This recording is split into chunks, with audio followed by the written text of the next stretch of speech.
യാക്കോബിൻ്റെ ലേഖനം 1-ാം അധ്യായത്തിൻ്റെ 20-ാമത്തെ വാക്യം. ഞാനത് വായിക്കാം. പാരാഫ്രൈസ് ബൈബിളിൽ നിന്നാണ്.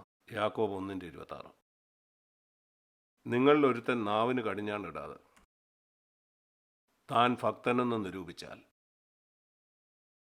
നിരന്തരമായിട്ട് മറ്റാളുകളെ വിമർശിക്കുകയും കുറ്റപ്പെടുത്തുകയും ചെയ്യുന്ന ഒരാൾ. ഇതാണ് നാവിന് കടിഞ്ഞാണില്ല എന്ന് പറഞ്ഞാൽ.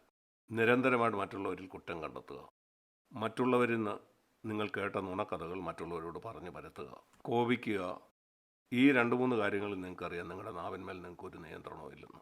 നിങ്ങളോട് ഞാനൊരു കാര്യം പറയട്ടെ. അങ്ങനെ ഒരുവൻ്റെ ക്രിസ്തീയതയ്ക്ക് ദൈവം 0 വില മാത്രമേ കൽപ്പിക്കുന്നുള്ളൂ.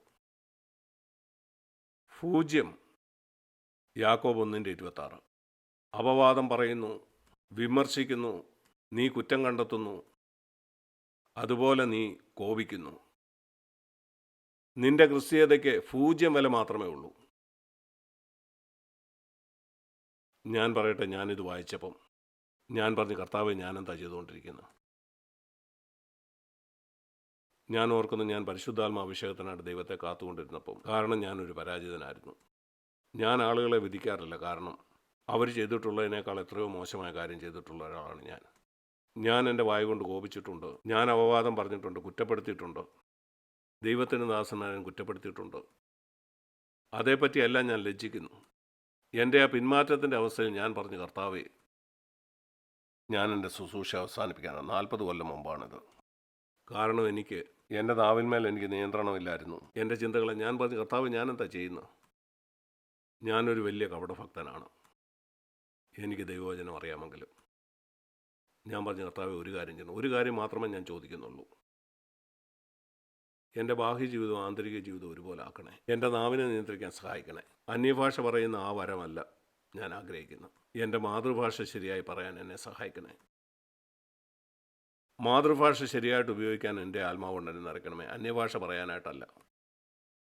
അന്യഭാഷ അന്വേഷിക്കുന്ന നിങ്ങളോടെല്ലാവരോടും എനിക്ക് പറയാനുള്ളത്, എൻ്റെ പ്രിയ സഹോദരി സഹോദരന്മാരെ, നിങ്ങളുടെ മാതൃഭാഷ നിയന്ത്രിക്കാനായിട്ട് ദൈവത്തോട് ആത്മാവിനെ ചോദിക്കുക. അതാണ് നിനക്ക് വേണ്ടത്. നിൻ്റെ മാതൃഭാഷ നിയന്ത്രിക്കാനാണ് നിനക്ക് ആത്മാവിൻ്റെ ആവശ്യം. അത് അന്യഭാഷ പറയുന്നത് പോലെ നിനക്ക് ആവേശം ഉണ്ടാക്കത്തില്ല. ഞാൻ സത്യസന്ധമായി പറയട്ടെ, അന്യഭാഷ പറയാനുള്ള വരം ദൈവം എനിക്ക് തന്നപ്പോൾ അത് യഥാർത്ഥത്തിലുള്ള വരമാണെന്ന് എനിക്കറിയാം. കാരണം എൻ്റെ മാതൃഭാഷ നിയന്ത്രിക്കാൻ എനിക്ക് കഴിഞ്ഞു. അതുകൊണ്ട് അത് യാഥാർത്ഥ്യമാണ്. നിന്റെ മാതൃഭാഷ നിനക്ക് നിയന്ത്രിക്കാൻ കഴിയുന്നില്ലെങ്കിൽ നീ പറയുകയാണ്, ഞാൻ അന്യഭാഷ പറയുന്നവനാണോ? യേശുവിൻ്റെ നാമത്തിൽ ഞാൻ പറയട്ടെ, അത് വ്യാജമായ വരമാണ്. നീ വഞ്ചിക്കപ്പെട്ടിരിക്കുകയാണ്. നീ പറയുന്ന അന്യഭാഷ പറയാൻ സഹായിക്കുന്ന പരിശുദ്ധാത്മാവ് നിന്റെ മാതൃഭാഷ നന്നായി പറയാൻ സഹായിക്കില്ലേ? അത് പരിശുദ്ധാത്മാവല്ല, അത് മറ്റൊരാത്മാവാണ്. മറ്റൊരു സുവിശേഷം, മറ്റൊരു യേശു, മറ്റൊരാത്മാവ്. വഞ്ചിക്കപ്പെടരുത്. എന്നാൽ ആളുകൾ പറയും, അപ്പോസ്തലപ്രവൃത്തി 2:4 പറയുന്നത് പരിശുദ്ധാത്മാവ് അവരുടെ മേൽ വന്നപ്പം അവർ അന്യഭാഷ സംസാരിച്ചു. 1 മിനിറ്റ്. അപ്പോസ്തലപ്രവൃത്തി 2:4 മുമ്പ് അപ്പോസ്തലപ്രവൃത്തി 2:3 ഉണ്ട്. അവിടെ പറയുന്നു, അവർ പരിശുദ്ധാത്മാവിൽ നിറഞ്ഞപ്പം അഗ്നിനാവുകൾ അവരുടെ മേൽ പ്രത്യക്ഷമായി. പിന്നെയാണ് അവർ അന്യഭാഷ സംസാരിച്ചത്. അതിൻ്റെ അർത്ഥം ഇതാണ്, നമ്മുടെ സ്വാഭാവിക നാവ്, നമ്മുടെ മാതൃഭാഷ, അത് പരിശുദ്ധാത്മാവിൻ്റെ തീയാൽ കത്തപ്പെട്ടു. എന്നിട്ടാണ് ഞാൻ അന്യഭാഷ പറയുന്നത്. ഞാൻ പറഞ്ഞു, കർത്താവ്, എനിക്ക് വേണ്ടത് അതാണ്.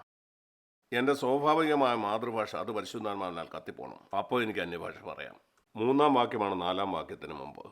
എന്തുകൊണ്ടാണ് ആളുകൾ അത് കാണാത്തത്? അവർ 4-ാം വാക്യമേ കാണുന്നുള്ളൂ. ആത്മാവ് വന്നപ്പോൾ അന്യഭാഷ പറഞ്ഞു. അന്ന് മാത്രമല്ല അവിടെ പറയുന്നത്. 3-ാം വാക്യത്തിൽ അഗ്നിനാവ് പ്രത്യക്ഷമായി. ഇതാണ് ഒന്നാമത്. നിന്റെ മാതൃഭാഷ പരിശുദ്ധാത്മാവിനാൽ ശുദ്ധീകരിക്കപ്പെടണം. എന്നിട്ടാണ് അന്യഭാഷ. ഞാൻ ദൈവവചനമാണ് നിങ്ങളെ കാണിച്ചു തരുന്നത്. എങ്ങനെയാണ് പിശാച് നമ്മുടെ കണ്ണുകളെ കുരുടാക്കിയത്? വഞ്ചന, വഞ്ചന, വഞ്ചന. ഈ പിശാചിൻ്റെ വഞ്ചനയെ നിനക്ക് ജയിക്കണോ? ദൈവത്തിൻ്റെ വചനം സാവകാശം വായിക്കാൻ ഞാൻ നിങ്ങളെ ഉത്സാഹിപ്പിക്കുകയാണ്. ശ്രദ്ധിച്ച്, ധൃതി പിടിച്ചല്ല. എന്തുകൊണ്ടാണ് ഒത്തിരി ആളുകൾ ഇത് കാണാത്തത്? അപ്പോസ്തലപ്രവൃത്തി 2:3, 2:4 മുമ്പ് വരുന്നത് ഞാൻ പറയാം എന്തുകൊണ്ടാണെന്ന്. ഒരു ദൈവവചനം ധൃതി പിടിച്ച് വായിച്ചു പോവുകയാണ്. ഇതവരെ ആവേശം കൊള്ളിക്കുന്നു. നിങ്ങളുടെ മാതൃഭാഷ നിയന്ത്രിക്കുന്നത് വലിയ ഉത്സാഹമൊന്നും തരികയില്ല. അന്യഭാഷ പറയുന്നത്, അന്യഭാഷ പറഞ്ഞാൽ നിങ്ങൾക്ക് മാനം കിട്ടും. നിന്റെ കോപം നിയന്ത്രിക്കുന്നതുകൊണ്ട് നിനക്ക് വലിയ മാനമൊന്നും കിട്ടത്തില്ല. എന്നാൽ ദൈവം നിന്നിൽ കൂടുതൽ പ്രസാദിക്കും. ഒരു ഉദാഹരണം ഞാൻ നിങ്ങളെ കാണിക്കായിരുന്നു. ഇതാണ് പിശാചിൻ്റെ സ്വഭാവം. അവൻ ഈ ലോകത്തിൻ്റെ പ്രഭുവാണ്. യേശുവിനോട് പോലും അവന് പ്രകാരം പറഞ്ഞു, നീ വീണ് എന്നെ നമസ്കരിച്ചാൽ, മത്തായി 4, ഞാൻ നിനക്ക് ഈ ലോകവും അതിൻ്റെ മഹത്വം മുഴുവനും തരാം. ഒരു കാര്യം ഞാൻ നിങ്ങളോട് പറയാം. പണമാണ് ഈ ലോകത്തിൻ്റെ മഹത്വത്തിൻ്റെ ഒരു കാര്യം.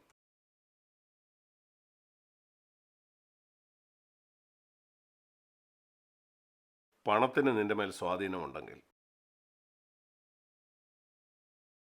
പിശാചിനെ ജയിക്കാമെന്ന് കരുതരുത്. അത് മറന്നു കളയുക. പോയി വേറെ എന്തെങ്കിലും ചെയ്യുക. നിനക്ക് പണം ഒരു വലിയ സംഭവമാണെങ്കിൽ പിശാച് പറയും, യേശുവിനെ എനിക്കറിയാം, അവനെ പണമല്ല നിയന്ത്രിച്ചത്. പൗലോസിനെ എനിക്കറിയാം, അവനും അങ്ങനെ ആയിരുന്നു. എന്നാൽ നീയോ, നിന്നെപ്പറ്റി എല്ലാം എനിക്കറിയാം. പണത്തിനായിട്ടുള്ള നിന്റെ ആ തീവ്രമായിട്ടുള്ള ആഗ്രഹം എനിക്കറിയാം. എന്നെ തോൽപ്പിക്കാൻ കഴിയുമെന്നാണോ നീ കരുതുന്നത്? നീ എന്ത് വേണേലും പ്രസംഗിച്ചു, നിന്നെ തന്നെ ഒരു മൂപ്പനാണെന്ന് പറഞ്ഞു. പിശാച് പറയും, നിനക്കെന്നെ ജയിക്കാൻ കഴിയില്ല. നീ ആ സ്ഥാനത്ത് തന്നെ ഇരുന്നു, എന്തു വേണമെങ്കിലും നീ പ്രസംഗിച്ചുകൊണ്ടിരുന്നു, ഒന്നും സംഭവിക്കുകയില്ല. ഞാൻ ചിന്തിക്കും, ഞാൻ കർത്താവിൻ്റെ വിലയേറിയ ഒരു ദാസനാണ്. ഒരു ദിവസം ഞാൻ ഉണരും, കർത്താവിൻ്റെ സിംഹാസനത്തിന് മുമ്പിരിക്കും. അന്ന് ഞാൻ കാണും, ഞാൻ എന്നെയും മറ്റുള്ളവരെയും വഞ്ചിച്ചുകൊണ്ടിരിക്കുകയായിരുന്നു.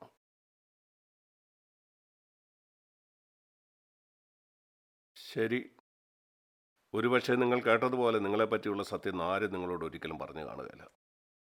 ഈ സഭയിലുള്ളവരോട് ഞാൻ അതാണ് പറയുന്നത്. നിങ്ങൾക്ക് കർണരസമാകുമാറ് ഞാൻ ഒരിക്കലും സംസാരിക്കില്ല. ഞാൻ ഓർക്കുന്നു, നമ്മുടെ സഭയിലുള്ള ഒരു സഹോദരൻ മറ്റൊരാളോട് പറഞ്ഞു, സായിക് ബ്രദർ വളരെ കഠിനമായിട്ടാണ് സംസാരിക്കുന്നത്. ഞാൻ അവനെ വിളിച്ച് തോളിൽ കൈകൊണ്ടു. ഞാൻ പറഞ്ഞു, സഹോദര,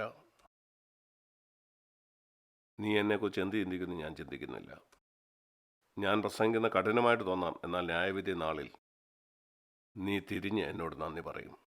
ഞാൻ നിന്നോട് പറഞ്ഞതൊക്കെ സത്യമാണ്. ആ ദിവസം അതിൻ്റെ വില മനസ്സിലാക്കും. അത് മതി എനിക്ക്. ഇപ്പം നിൻ്റെ മാനം എനിക്ക് വേണ്ട. നീ ഓർത്തിരിക്കുക, ആ ന്യായവിധി നാളിൽ കർണരസമാകുമാർ നിന്നോട് സംസാരിച്ച എല്ലാവരെക്കാളും അധികം നീ എന്നോട് നന്ദി പറയും. കാരണം ഞാൻ നിന്നോട് സത്യമാണ് പറഞ്ഞത്. നിനക്ക് ക്യാൻസർ ഉണ്ടെങ്കിൽ നിനക്ക് ക്യാൻസർ ഉണ്ടെന്നുള്ളതാണ് സത്യം. ദിവ്യാഗ്രഹം ഒരു ക്യാൻസറാണ്. ഞാനത് പറയും, മറ്റ് പ്രസംഗകരത് പറയില്ലായിരിക്കും. ടെലിവിഷൻ പ്രസംഗകരായ ധാരാളം ആളുകൾ ഈ രാജ്യത്തുണ്ട്. നിങ്ങൾ പറയുക, അതിൽ ആരെങ്കിലും അവരുടെ പ്രസംഗത്തിൽ എന്നെങ്കിലും ആളുകളോട് പറഞ്ഞിട്ടുണ്ടോ ദിവ്യാഗ്രഹം ഒരു ക്യാൻസറാണെന്ന്? അവരിൽ ഒരാൾ പോലും അത് പറയുകയില്ല. കാരണം അവരെ പിന്നെ ആളുകൾ കേൾക്കുകയില്ല. അവരത് നഷ്ടപ്പെടുത്താൻ ആഗ്രഹിക്കുന്നില്ല. പൗലോസ് അത് പറഞ്ഞു. അവൻ പറഞ്ഞു, ദിവ്യാഗ്രഹം എല്ലാവിധ ദോഷങ്ങൾക്കും മൂലമത്രേ. 1 തിമോഥെയോസ് 6:10 നിങ്ങളുടെ വേദപുസ്തകത്തിലുണ്ടോ?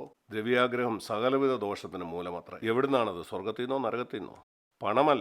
പണമല്ല ദോഷത്തിന് മൂലകാരണം. പണം വളരെ വളരെ പ്രയോജനമുള്ളതാണ്, നമുക്കും ദൈവരാജ്യത്തിനും മറ്റെല്ലാത്തിനും. എന്നാൽ അതിനോടുള്ള സ്നേഹം, അതിന് നിങ്ങളുടെ മേൽ സ്വാധീനമുണ്ടെങ്കിൽ, ഞങ്ങളുടെ സഭയിൽ ഞങ്ങൾ പാടുന്നൊരു പാട്ടുണ്ട്. അതിങ്ങനാണ്, പണത്തിന് എൻ്റെ മേൽ സ്വാധീനമുണ്ടെങ്കിൽ ഞാനത് കാണാനായിട്ട് കർത്താവെ എനിക്ക് വെളിച്ചം തരണേ. കർത്താവെ എല്ലാ ദിവസവും എന്നെ വിധിക്കാനായിട്ട് എനിക്ക് കൃപ തരണേ. ഈ ജീവനുള്ള പുതുവഴിയിൽ കൂടെ പോകാൻ എനിക്ക് യേശുവിനെ പോലെ ആകണം.